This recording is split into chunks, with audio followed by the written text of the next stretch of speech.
Hello friends, welcome to Bangera's cooking channel. ಇವತ್ತು ನಾನು ಗುಜ್ಜೆ ಕುರ್ಮಾ ಮಾಡ್ತಾ ಇದ್ದೇನೆ. ಜಾಕ್ ಫ್ರೂಟ್ ಕುರ್ಮಾ ತುಂಬ ಸೂಪರಾಗಿ ಬಂದಿದೆ. ನೋಡಿ ಯಾವ ಥರ ಬಂದಿದೆ ಅಂತ ಹೇಳಿ. ನೋಡಿ ತುಂಬ ಸೂಪರ್ ಆಗ್ತದೆ ಗುಜ್ಜೆ ಕುರ್ಮಾ. ಒಮ್ಮೆ ಟ್ರೈ ಮಾಡಿ ನೋಡಿ ನೀವು ಕೂಡ, ಮತ್ತು ನೀವೇ ಹೇಳ್ತೀರಾ ನನಗೆ ಎಷ್ಟು ಚೆನ್ನಾಗಿ ಬಂದಿದೆ ಅಂತ ಹೇಳಿ. ಈಗ ಗುಜ್ಜೆ ಕುರ್ಮಾ ಮಾಡೋದು ಹೇಗೆ ಅಂತ ನೋಡುವ ಫ್ರೆಂಡ್ಸ್. ನನ್ನ ಚಾನಲನ್ನು ಇನ್ನೂ ಸಬ್ಸ್ಕ್ರೈಬ್ ಮಾಡದೆ ನೋಡ್ತಿದ್ರೆ ಸಬ್ಸ್ಕ್ರೈಬ್ ಮಾಡಿ ಫ್ರೆಂಡ್ಸ್, ಲೈಕ್ ಮಾಡಿ, ಶೇರ್ ಮಾಡಿ. ವಿಡಿಯೋವನ್ನು ಆದಷ್ಟು ಪೂರ್ತಿಯಾಗಿ ಸ್ಕಿಪ್ ಮಾಡದೆ ನೋಡಿ. ಈಗ ಹೇಗೆ ಮಾಡೋದು ನೋಡುವ. ಮೊದಲಿಗೆ ನಾನು ಚಾಕುಗೆ ಸ್ವಲ್ಪ ಎಣ್ಣೆ ಹಚ್ಕೊಳ್ತಾ ಇದ್ದೀನಿ. ತೆಂಗಿನ ಎಣ್ಣೆ ಹಚ್ಕೊಂಡು ಕಟ್ ಮಾಡೋದ್ರಿಂದ ಅದರ ಸುನೆ ಎಲ್ಲ ಉಂಟಲ್ಲ ಅಷ್ಟೊಂದು ಇಟ್ಕೊಳ್ಳೋದಿಲ್ಲ. ಅದಕ್ಕಾಗಿ ಎಣ್ಣೆ ಹಚ್ಕೊಳ್ಳೋದು, ಇಲ್ಲಾದರೆ ಅದರಲ್ಲಿ ಚಾಕುವಲ್ಲೆಲ್ಲ ಅಂಟ್ಕೊಳ್ತದಲ್ಲ, ಅದಕ್ಕಾಗಿ. ಈಗ ನೋಡಿ ಈ ಥರ ರೌಂಡಾಗಿ ಕಟ್ ಮಾಡ್ತೇನೆ. ರೌಂಡಾಗಿ ಕಟ್ ಮಾಡಿದರೆ ಸುಲಭ ಆಗ್ತದೆ ನಿಮಗೆ ಕಟ್ ಮಾಡಲಿಕ್ಕೆ. ಸಣ್ಣ ಎಳತ್ತು ಗುಜ್ಜೆ ಆಗಿರೋದ್ರಿಂದ ಅಷ್ಟೊಂದು ಇದಾಗೋದಿಲ್ಲ ಕಟ್ ಮಾಡಲಿಕ್ಕೆ. ಇದನ್ನು ಕೊಚ್ಕೊಂಡು ಕೂಡ ಮಾಡ್ಬೋದು, ತುಂಬ ಸೂಪರ್ ಆಗ್ತದೆ. ನಾನು ಕೊಚ್ಚಿ ಮಾಡೋದನ್ನೊಮ್ಮೆ ವಿಡಿಯೋ ಮಾಡಿದ್ದೇನೆ ನಾನು. ಕಡಲೆ ಗುಜ್ಜೆ ಹೇಗೆ ಮಾಡೋದಂದರೆ traditional recipe, Mangalore traditional recipe ಗುಜ್ಜೆ ಕಡಲೆ. ನನ್ನ ಚಾನಲಲ್ಲಿ ಚೆಕ್ ಮಾಡಿ ನೋಡ್ಬೋದು ಫ್ರೆಂಡ್ಸ್. ನನ್ನ ಚಾನಲಲ್ಲಿ ಇನ್ನೂ ಒಳ್ಳೊಳ್ಳೆ ರೆಸಿಪಿಗಳೆಲ್ಲ ಉಂಟು. Traditional recipe, Mangalore traditional recipe ಎಲ್ಲ ಚೆಕ್ ಮಾಡಿ ನೋಡಿ ಫ್ರೆಂಡ್ಸ್, ಸಪೋರ್ಟ್ ಮಾಡಿ. ನೋಡಿ ಈ ಥರ ನೋಡಿ ಸಿಪ್ಪೆ ಎಷ್ಟು ಸುಲಭದಲ್ಲಿ ಬರ್ತದೆ ನೋಡಿ ಕಟ್ ಮಾಡಲಿಕ್ಕೆ, ತುಂಬ ಸುಲಭ. ನೋಡಿ ಈ ಥರ ಕಟ್ ಮಾಡಿದರೆ ಆಯಿತು. ಇದನ್ನೇನು ನಿಮಗೆ ಯಾವ ಶೇಪಲ್ಲಿ ಬೇಕು ನೋಡಿಕೊಂಡು ಕಟ್ ಮಾಡಿದರೆ ಆಯಿತು. ತುಂಬ ಸಣ್ಣದಾಗಿ ಕೂಡ ಮಾಡಬೇಡಿ ಕಟ್ ಮಾಡುವಾಗ, ಸ್ವಲ್ಪ ದೊಡ್ಡದಾಗಿ ಇರಲಿ.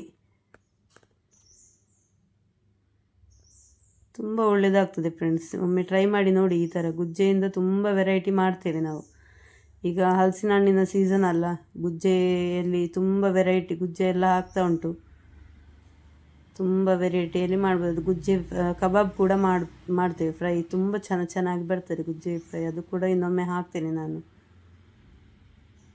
ನೋಡಿ ಇದನ್ನು ಈಗ ಚೆನ್ನಾಗಿ ತೊಳಿಬೇಕು. ಫಸ್ಟ್ ತೊಳೆದೆಲ್ಲ ಚೆನ್ನಾಗಿ ಬೇಯಿಸಲಿಕ್ಕೆ ಉಂಟು. ಇದನ್ನು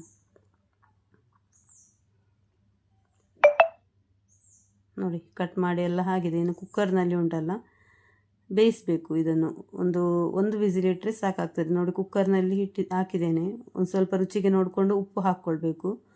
ಸ್ವಲ್ಪ ಅರಿಶಿಣದ ಪುಡಿ ಹಾಕ್ಕೊಳ್ತಾ ಇದ್ದೀನಿ. ಹಾಕ್ಕೊಂಡು ಒಂದು ವಿಸಿಲ್ ಬೆಂದರೆ ಸಾಕು. ನೀರು ನೋಡ್ಕೊಂಡು ಹಾಕಿ, ತುಂಬ ನೀರು ಹಾಕ್ಕೊಳ್ಬೇಡಿ. ನೀರು ಜಾಸ್ತಿ ಆದರೆ ಮತ್ತೆ ಇದು ನಿಮ್ಮ ಕುರ್ಮಾ ನೀರಾಗ್ತದಲ್ಲ, ಮತ್ತು ನಿಮಗೆ ನೀರು ಚೆಲ್ಲಲಿಕ್ಕೂ ಅಲ್ಲ ಗುಜ್ಜೆ ಬೇಯಿಸಿದ ನೀರನ್ನು. ಅದಕ್ಕಾಗಿ ನೋಡಿಕೊಂಡು ಹಾಕಿ ನೀರು.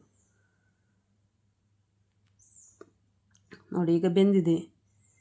ನೋಡಿ ಒಂದು ವಿಸಿಲಲ್ಲಿ ಚೆನ್ನಾಗಿ ಬೆಂದಿದೆ ಗುಜ್ಜೆ. ಈಗ ಮಸಾಲ ರೆಡಿ ಮಾಡುವ. ಮಸಾಲಕ್ಕೆ ಇಂಗ್ರೀಡಿಯೆಂಟ್ಸ್ ತೋರಿಸ್ತೇನೆ ನಾನು. ನೋಡಿ ಒಂದು ಮುಷ್ಟಿಯಷ್ಟು ಕೊತ್ತಂಬರಿ ಸೊಪ್ಪು ತಗೊಂಡಿದ್ದೇನೆ, ಒಂದು 12 ಕಾಯಿ ಮೆಣಸು, ಮತ್ತೊಂದು ದೊಡ್ಡ ಪೀಸ್ ಶುಂಠಿ ತಗೊಂಡಿದ್ದೇನೆ, ದೊಡ್ಡ ತುಂಡು ಶುಂಠಿ, ಮತ್ತೊಂದು 10ರಿಂದ 12 ಗೋಡಂಬಿ, ಒಂದು ದೊಡ್ಡ ಗೆಡ್ಡೆ ಬೆಳ್ಳುಳ್ಳಿ ತಗೊಂಡಿದ್ದೇನೆ. ನೋಡಿ ಗರಂ ಮಸಾಲ, ಒಂದು ಸ್ಟಾರ್ ಹೂವು, ಮತ್ತು ಚಕ್ಕೆ ಒಂದು 2 ಪೀಸ್, ಮತ್ತೊಂದು 4 ಲವಂಗ, ಮತ್ತೊಂದು ಸ್ವಲ್ಪ ಬಡೆ ಸೊಪ್ಪು, ಮತ್ತೊಂದು 2 ಏಲಕ್ಕಿ ತಗೊಂಡಿದ್ದೇನೆ. ನೋಡಿ ನೀರುಳ್ಳಿ, 2 ಮೀಡಿಯಮ್ ಸೈಜ್ ನೀರುಳ್ಳಿ, ಮತ್ತೊಂದು 2 ಟೊಮೆಟೊ, ಮತ್ತು 1 ಟೇಬಲ್ ಸ್ಪೂನಷ್ಟು ಕೊತ್ತಂಬರಿ, ಮತ್ತೊಂದು ಟೀ ಸ್ಪೂನಷ್ಟು ಜೀರಿಗೆ ತಗೊಂಡಿದ್ದೇನೆ. ಈಗ ರೋಸ್ಟ್ ಮಾಡುವ. ನೋಡಿ 1 ಟೇಬಲ್ ಸ್ಪೂನಷ್ಟು ಕೊತ್ತಂಬರಿ ಮತ್ತು 1 ಟೀ ಸ್ಪೂನಷ್ಟು ಜೀರಿಗೆ ಮತ್ತು ಗರಂ ಮಸಾಲವನ್ನು ಫಸ್ಟ್ ಮೊದಲಿಗೆ ಎಣ್ಣೆ ಹಾಕಿ ಫ್ರೈ ಮಾಡ್ತಾ ಇದ್ದೇನೆ ನಾನು. ನೋಡಿ ಇದು ಸ್ವಲ್ಪ ಮೊದಲೇ ಫ್ರೈ ಮಾಡ್ತಾ ಇದ್ದೇನೆ. ಇದು ಫ್ರೈ ಆದಮೇಲೆ ಇದಕ್ಕೆ ನೀರುಳ್ಳಿ ಹಾಕ್ಕೊಳ್ತಾ ಇದ್ದೇನೆ. 2 ನೀರುಳ್ಳಿ ತಗೊಂಡಿದ್ದೇನೆ ನಾನು, ಮೀಡಿಯಮ್ ಸೈಜ್ ಇದು ನೀರುಳ್ಳಿಯನ್ನು ಹಾಕ್ಕೊಳ್ತಾ ಇದ್ದೇನೆ. ನೀರುಳ್ಳಿ ಚೆನ್ನಾಗಿ ಫ್ರೈ ಆಗುವಾಗ ಇದಕ್ಕೊಂದು ಕಾಯಿ ಮೆಣಸು ಹಾಕ್ಕೊಳ್ತಾ ಇದ್ದೇನೆ, 10ರಿಂದ 12 ಕಾಯಿ ಮೆಣಸು. ನೋಡಿ ಶುಂಠಿ ಮತ್ತು ಬೆಳ್ಳುಳ್ಳಿ ಕೂಡ ಹಾಕ್ಕೊಂಡೆ ನಾನು.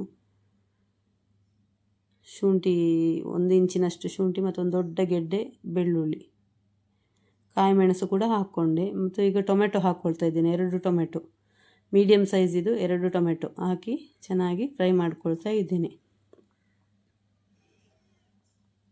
ಟೊಮೆಟೊ ಎಲ್ಲ ಚೆನ್ನಾಗಿ ಬಾಡುವ ತನಕ ಚೆನ್ನಾಗಿ ಫ್ರೈ ಮಾಡಬೇಕು.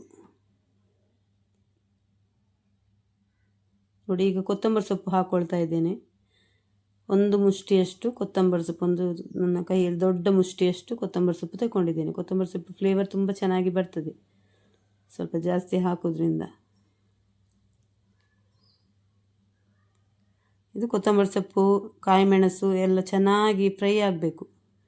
ಚೆನ್ನಾಗಿ ಫ್ರೈ ಆಗುವ ತನಕ ಬಾಡಿಸ್ಕೊಳ್ಬೇಕು. ಇದನ್ನು ಫ್ಲೇವರ್ ತುಂಬ ಚೆನ್ನಾಗಿ ಬರ್ತದೆ ನೀವು ಈ ಥರ ಚೆನ್ನಾಗಿ ಬಾಡಿಸಿ ಫ್ರೈ ಮಾಡಿ ಮಾಡೋದ್ರಿಂದ. ನೋಡಿ ಈಗ ಗೋಡಂಬಿ ಹಾಕ್ಕೊಳ್ತಾ ಇದ್ದೇನೆ. ಈಗ ಗ್ಯಾಸ್ ಆಫ್ ಮಾಡಿದ್ದೇನೆ ನಾನು. ಆಫ್ ಮಾಡಿದ ಮೇಲೆ ಗೋಡಂಬಿ ಮತ್ತು ಒಂದು ಗೆರಟೆಯಷ್ಟು ತೆಂಗಿನ ತುರಿ, ನೋಡಿ 1 ಕಪ್ನಷ್ಟು ತೆಂಗಿನ ತುರಿ ತಗೊಂಡಿದ್ದೇನೆ ನಾನು, 1 ಗೆರಟೆ. ಮತ್ತೊಂದು ಸಣ್ಣ ಪೀಸ್ ಹುಳಿ ಹಾಕ್ತಾ ಇದ್ದೇನೆ. ಹುಳಿ ಬೇಕಂತ ಇಲ್ಲ, ಯಾಕಂದರೆ 2 ಟೊಮೆಟೊ ಹಾಕಿದ್ದೇನಲ್ಲ ನಾನು. ಆದರೂ ನಾನು ಸ್ವಲ್ಪ ಹಾಕ್ಕೊಳ್ತಾ ಇದ್ದೇನೆ, ಟೇಸ್ಟಿಗೆ ಸ್ವಲ್ಪ ಹಾಕ್ಕೊಳ್ತಾ ಇದ್ದೇನೆ. ಬೇಕಿದ್ದರೆ ಹಾಕ್ಕೊಳ್ಳಿ, ಇಲ್ಲಾದರೆ ತೊಂದರೆ ಇಲ್ಲ. ನೋಡಿ ಇದಕ್ಕೆ ನೀರು ಸ್ವಲ್ಪ ಹಾಕ್ಕೊಂಡು ಫೈನಾಗಿ ಪೇಸ್ಟ್ ಮಾಡ್ಕೊಳ್ತೇನೆ. ನೋಡಿ ಈ ಥರ ಫೈನಾಗಿ ಪೇಸ್ಟ್ ಮಾಡಿಕೊಂಡೆ. ಈಗ ಈ ಮಸಾಲ ಒಂದು ಕಡೆ ಇರಲಿ. ಈಗ ಒಂದು ಉರುಳಿ ತಗೊಂಡಿದ್ದೇನೆ. ಉರುಳಿಯಲ್ಲಿ ಎಣ್ಣೆ ಕಾಯಲಿಕ್ಕೆ ಇಟ್ಟಿದ್ದೇನೆ. ಎಣ್ಣೆ ನಿಮಗೆ ಯಾವ ಎಣ್ಣೆ ಬೇಕಿದ್ದರೂ ಯೂಸ್ ಮಾಡ್ಬೋದು. ಸನ್ಫ್ಲವರ್ ಎಣ್ಣೆ ಕೂಡ ಯೂಸ್ ಮಾಡ್ಬೋದು. ನಾನು ತೆಂಗಿನ ಎಣ್ಣೆ ಯೂಸ್ ಮಾಡ್ತಾ ಇದ್ದೇನೆ. ನೋಡಿ ಈಗ ಈ ರುಬ್ಬಿಟ್ಟಿರುವ ಮಸಾಲವನ್ನು ಹಾಕಿ ಫ್ರೈ ಮಾಡ್ತಾ ಇದ್ದೇನೆ. ನೋಡಿ ಮಸಾಲ ಹಾಕಿ ಫ್ರೈ ಮಾಡ್ತಾ ಇದ್ದೇನೆ.